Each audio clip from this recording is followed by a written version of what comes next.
everybody, good day to y'all. I decided to make a quick response video to Dustin. I don't think it was Dustin McCleary, it was a different Dustin, because the name was just Dustin. But I figured I'd answer the question that you asked, because it's easier to do in a video. And at the same time, I'm going to answer Zachary's question that he asked, because I want to. So the first question was, the question Dustin left was, do you think praying is something that's actually useful or beneficial, or is it something where we're deluding ourselves? And I found this question to be very important because it's something I think about a lot. Now, when I'm in a really bad situation, sometimes I will just ask the universe for help. In my own mind, I think I might be deluded. There may be nothing there to answer, but I don't feel like I'm actually asking a God for help. I feel like I'm asking myself for help. In other words, I feel that often when we pray for something, pray for strength or to become better people, that this comes from within. Yet praying or putting out those words, it verbalizes what we're thinking. Just like the idea that words carry power and weight as opposed to just a thought. And we have many crazy thoughts throughout the day, different ideas and whatnot, but we don't necessarily mean everything we think. So when you speak something, I believe that you're putting out that intention to the universe that that's what you mean. And it doesn't necessarily mean that God or the universe is responding. It just means that you're putting it out there and in your mind you're aware of it. I believe strongly that placebo effect being such a strong thing in medicine, that people can heal themselves in the same way that we can pray to ourselves. And to a Christian or a Muslim, that may sound pious or arrogant to think that we are God, and that's a misconception that we have when there's disagreements among, religious and non-religious, that it's not about being better than God or being God. It's about that we're all God, that everything that exists is God. And you can define it however you want. It doesn't have to be conscious or aware in the way that we understand it. But from the observations that I've made of people and the decisions they make and the things that they say and do, who is the happiest? So does it matter if we're deluding ourselves? It only does if we step up and we don't step up to the plate, I should say, and actually do anything about it. If we sit around and pray for everything to get better in our lives, but don't make any effort, then that's a useless, futile, arrogant idea to even pray for it. If we're praying that violence is going to stop, yet we don't stand up and speak our minds when we see violence happening, then we're just as bad as committing the act itself. In other words, we can pray all we want, but unless we're taking action, then the prayer goes unanswered. You might be praying for something so you can work towards it, praying that you get this new car, or praying for something material, which I think that that's another problem we have. Is what are you praying for? Are you praying for something that you want to gain in life, or are you praying for something that you know will help others or everyone? Now, if you're praying for money because you're broke, that's a totally different story. People need money to survive. You need to be able to have enough to survive so you can have your mind in the right state to be able to function and learn and work. So, is prayer a delusion? It depends on how it's used. And in my opinion, I think that it's something that people do tend to abuse for personal gain or greed. As to whether or not there's actually any evidence that it's effective, I don't know. There have been many different group prayers. There's an intention project online where people can go and they all put intentions for people to heal. And I think I do believe in a type of that energetic healing of whatnot. But I don't know. There's no actual evidence to show that it works. But the point would be, it doesn't matter. If it makes you feel good inside and others feel like they're benefiting from it, then it's a worthy endeavor. That's my opinion on that.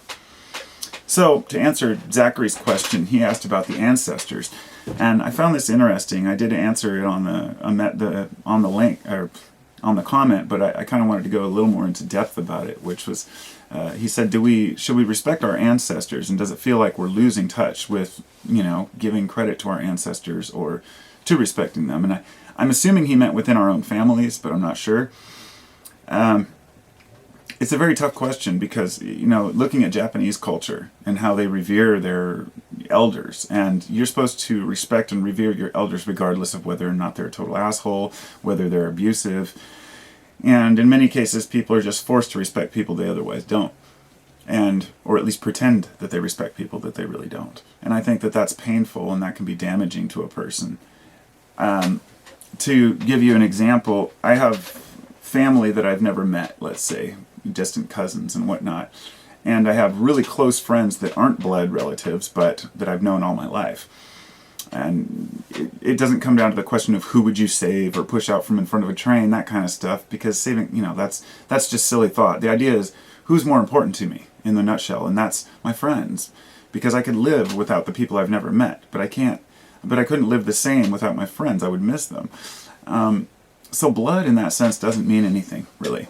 I think that that's an old, passed on tradition that has to do with preserving bloodlines. So everybody wants to preserve their bloodlines because they believe if their sons and daughters remember them, then they will be carried on. The history of bloodlines is a sad one. That, the people would kill their daughters because they wanted sons to carry on their own genes. That it was never about raising children. It was about raising slaves, if you will, for your own needs, to work on the farm or whatnot. And this is why people would have kids in a lot of situations.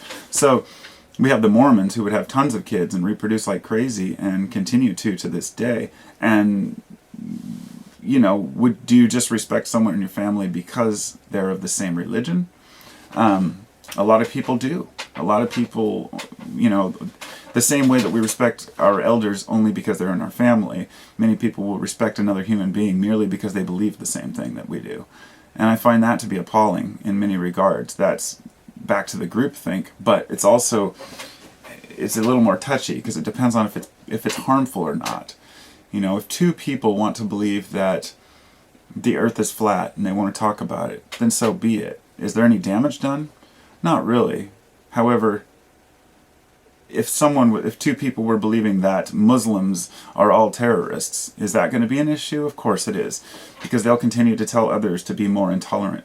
So when intolerance is a result of the problem, then and then it's a huge problem. That's the problem I have with the ancestors thing, or with at least family, direct family. That what if the family you grew up in are just a bunch of racist assholes, and they're totally closed off to the world, and you want to expand your mind, but you're forced to live in this mindset of your parents. And Western society has changed that, and this is why Americans are considered so just wild. Like we don't have any. A lot of people think that folks don't have any values. They don't have any respect for their parents anymore. They don't have any respect for anything anymore. And the truth is, I see it differently. I see people are giving respect where respect is due. That people aren't just respecting authority because they have a badge. The people aren't just respecting their politicians because they have a suit and because they were elected. The people aren't just respecting their parents just because they're your parents. And many people would say, well, you should always respect your parents. And I would disagree. I would say you respect your parents when they've earned your respect. Just like your parents will always love you, but they'll only respect you if if you earn their respect. It goes both ways. So, in a nutshell, the ancestors need to earn their respect. But another aspect to it is that when we look back on history, we see so many flaws that we've made that now, in this age of technology, where we can really look at the past in a more organized picture, we see that maybe some of our ancestors were slavers, or maybe some of our ancestors were murderers. And maybe at the time it seemed like the right thing to do, and today we can look back and just shake our heads and I think the most important thing is not to blame each other for what our ancestors have done.